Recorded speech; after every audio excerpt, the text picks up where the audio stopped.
Ecem canım, mehribanım, şirin canım, canker.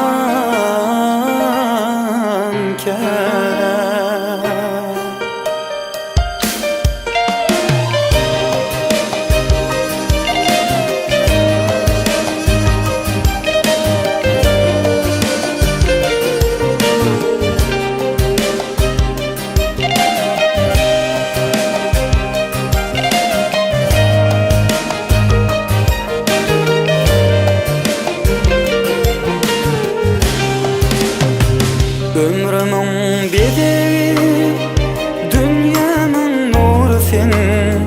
Aksüydüme horma, başımın tacı sen. Bağlan diyen sözüm, hudülüm fücü sen. Yüreğimin aramı, mehriban canecem.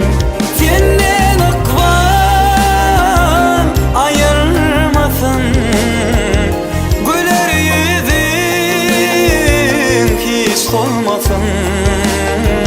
Gözlerinde gam olmasın,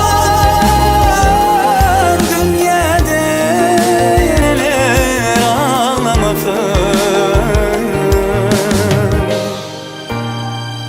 Ecem canım, ecem canım, mehribanım, mehribanım, şirin canım, şirin canım, canker.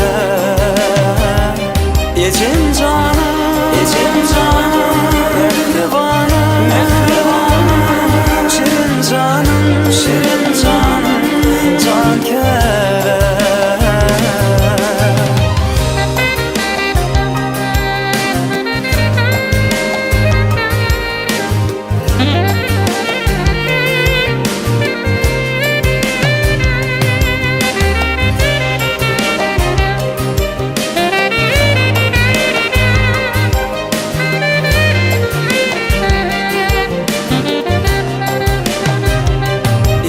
Canım,